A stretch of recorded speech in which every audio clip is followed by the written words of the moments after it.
afternoon and thanks for joining us. I'm Judy Simpson. Students at the University of Vermont can get real-world work experience by competing in the annual Business Pitch Competition. The competition requires students to pitch a detailed business plan to a panel of judges who act as business investors. The students' work is also tested by entrepreneurs and venture capitalists. There is prize money at stake, but the students say the real prize is the experience they gain in developing business skills and working with professionals. For more, here's Across the Fence's Rebecca Gollin. Vermont is a good place to be an entrepreneur, whether it's bottling beer, working on the farm, or selling wares from a traditional storefront. It's also a great place to be if you're learning how to become an entrepreneur. I've been brewing beer for the past 3 years, and I've come to realize that it is an immense passion of mine, and I will be opening a microbrewery. Venturing, or entrepreneurship, is very strong in Vermont and always has been. Dave Kaufman teaches entrepreneurship in UVM's Rubenstein School of Environment and Natural Resources. But that's just one place for UVM students to learn about entrepreneurship. Recognizing that need across the campus, it's important to have at least a couple of programs at the university that move students in that direction and enable them and move them forward so that they can create their own jobs, their own businesses. There's a specific program in the business school. There's a specific program in community development and applied economics, CDAE, and then as part of our Parks, Recreation, and Tourism program in Rubenstein, we have the entrepreneurship course. All right, Emily, how are you figuring out what to price your tours? Well, each college has its own business curriculum. One thing is the same. Each offers a class where students spend the semester learning the finer points of entrepreneurship by creating an in-depth business plan.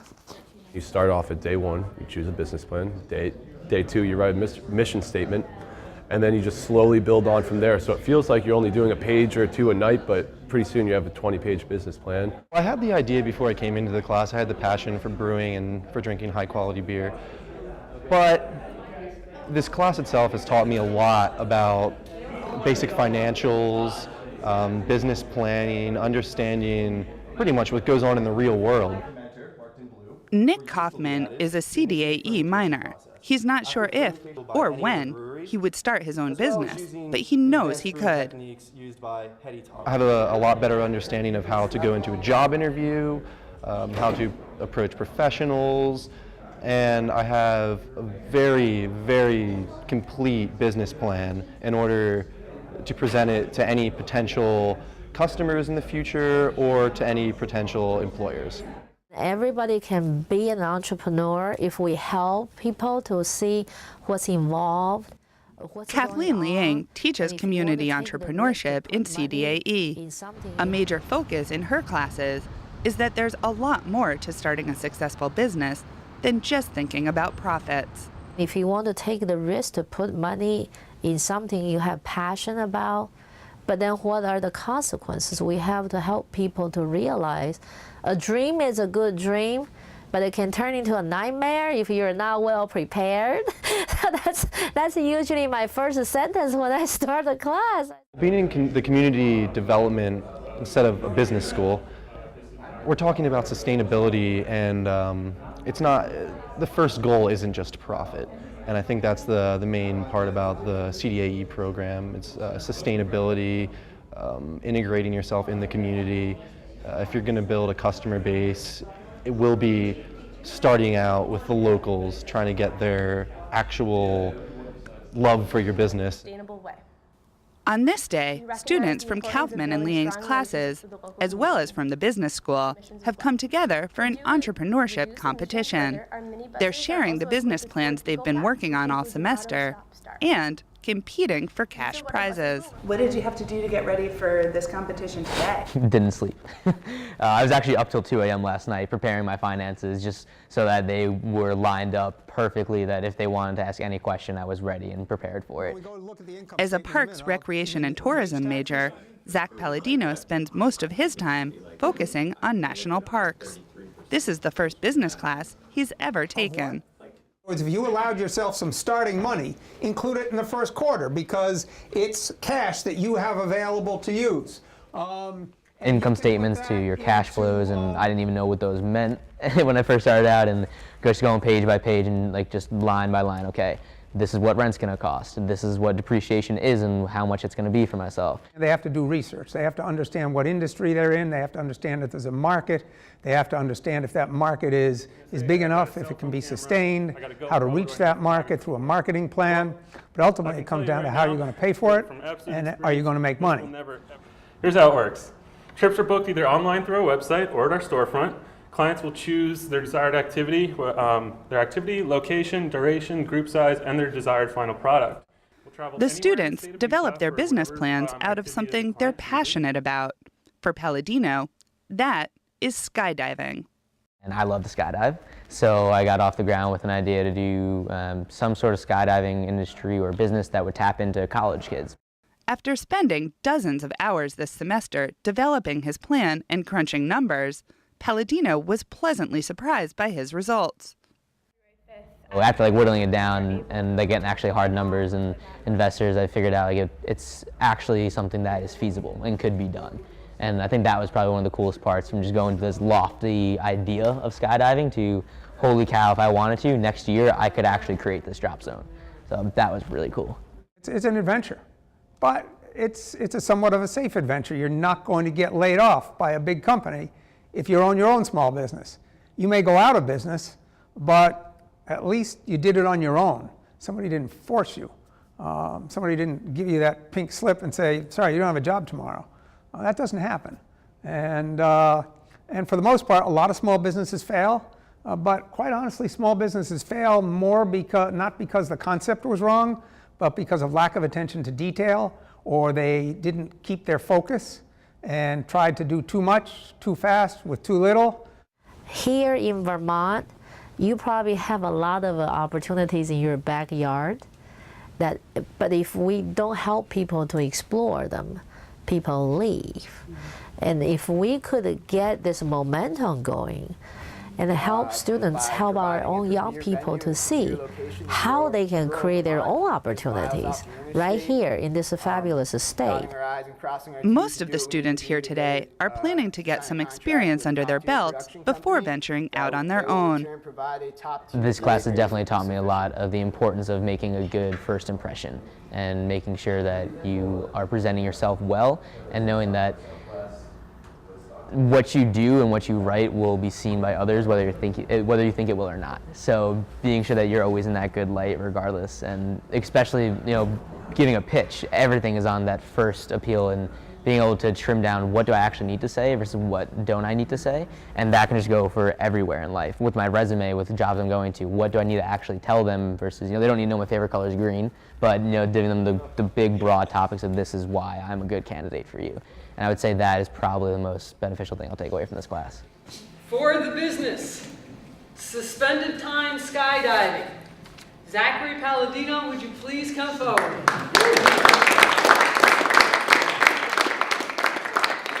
He'll also take a check that he's going to put towards some skydiving gear for winning the top prize in the competition. He won't be starting his business right away, but he's not ruling it out for the future. Who knows, down the line, a couple of years from now, hopefully I'd be in a stable place with a stable job and could actually start working at a drop zone, and I would love to either take over it or start my own, definitely, because it is my passion in life. It is still currently in the growth phase with a projected... And after all, passion is the first step to a successful business. In Burlington, I'm Rebecca Gollin with Across the Fence. A $100,000 gift from UVM alumnus David and Jessica Aronoff supported the creation of the business pitch competition. The Aronoffs' gift will ensure that the competition can continue to grow in future years. In our next segment, we follow the food. A growing percentage of the food consumed in Vermont is actually grown in Vermont. Vermont leads the nation in per capita local food consumption, and that fact has a positive impact on our economy. Keith Silva has a case in point. From farm to plate, Abby Duke and the staff at Sugar Snap do it all. We have a 3-acre farm here down in the Intervale. We also have a big production kitchen in South Burlington, and at that location we have a cafe, and we have a cafe down at Echo on the waterfront, and then we have a big catering operation. We cater everything from business meetings and lunches to weddings and corporate receptions. I think we'll have fun with it. I think we'll have. Back when Duke started Sugar Snap in 2003, the idea of a farmer as restaurateur wasn't unheard of, but it didn't have the cultural cachet it does today. We were early, kind of early on the scene, I guess, doing it, and especially being a cafe and being a caterer that had its own farm was very unique 10 years ago. And what's happened over the years is certainly a lot more people are doing it, a lot more, but the consumers are a lot better educated. Consumers are a lot more understanding of different varieties of vegetables and heirloom tomatoes and all these different things, and I think their palates are more attuned to it as well. Not only do the consumers know more, but among the producers, we're able to get so many more products. Like, for example, local meat used to be very challenging actually to source, and now it's not. The changes in consumer awareness and the craving for local food goes hand in hand with a new way of looking at an old idea. Eat what's in season. Whether it's become more sophisticated or really what they've done is they've come back to learning, things that their grandparents knew, which is celery root is delicious and rutabaga can be delicious. They've become more understanding about things like you can't have asparagus in September. You can't really expect tomatoes to taste good in the wintertime. So I think that people have become more sophisticated with that and more understanding. Seasonality gives Duke's catering business a unique advantage in the marketplace when it comes to providing out-of-towners with a taste of Vermont. They want a Vermont experience, and so that we're able to say to them, here's a menu, your weddings in September, which is, obviously incredible time of bounty from Vermont farms, and we're able to steer them to let's showcase Vermont, and that usually really speaks to them. They actually want their event or their wedding to show a sense of place, and so by showcasing Vermont products and showcasing what's seasonal right now, that really speaks to them. By presenting to them things that are delicious and that are seasonal, both in terms of cooking style and also in terms of the products, we find that speaks to everybody, regardless of their understanding of seasonality and their understanding of farming. In 2009, Vermont's Farm-to-Plate investment program was signed into legislation. The overall aim of the program is to create a critical mass of farmers, producers, and consumers to enhance economic opportunities for agriculture and food systems in Vermont.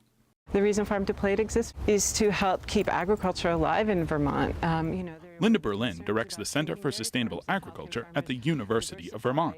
She also co-chairs the Food Access Cross-Cutting Team for Vermont Farm-to-Plate. The reason I think Farm-to-Plate is important is probably one key word, and that is network, the Farm-to-Plate network. And what network means is it's bringing people together with all sorts of backgrounds, business backgrounds, farm production backgrounds, distribution, processing, consumer backgrounds, marketing backgrounds. And by the opportunity to work together to hear what kinds of issues are priority issues, for some people it's land use or land access. For other people it's food access. Our idea of Farm-to-Plate is to help all boats rise at the same time, not have one sector be successful at the peril of another. Between the farm, cafes, and catering operation, Duke employs about 20 people. Vermont Farm-to-Plate allows her to expand her business and network with other farmers in other fields and other cooks in other kitchens. I think Vermont has a lot of things that make it special, and one of the things about Vermont is the scale. Everything is at a human scale. As a small business owner, I could pick up the phone and call virtually anybody in the state that I wanted to network with or to discuss or to learn from. So there's an incredible amount of exchange of ideas, that the ability to get things done because the scale is so small, the bureaucracy is so small, I guess, that I think we're uniquely positioned to be able to implement new things and to be able to have ideas spread. Vermont Farm-to-Plate embodies what it's like to sit down at a table and share a meal, to have conversations, and to make connections about and over food. Farm to Plate to me really says, well, let's talk about the entire food shed and where the food from where the food is coming from all the way to the end of the person consuming it, and there's just such incredible value at every step of that chain. A value in terms of the relationships between the people and relationships between the businesses, the economic value, the cultural value, and the rich heritage we have here in New England with our agriculture. It really affects everybody because everybody eats, as they say, and there's an incredible amount of food and money, and those exchanges are pass hands are related to food, and I think it's just really powerful. From farm to plate and from person to person, food does it all. In Burlington, I'm Keith Silva with Across the Fence. Well, thank you, Keith, and thank you for joining us. That's our program for today. I'm Judy Simpson. I'll see you again next time on Across the Fence.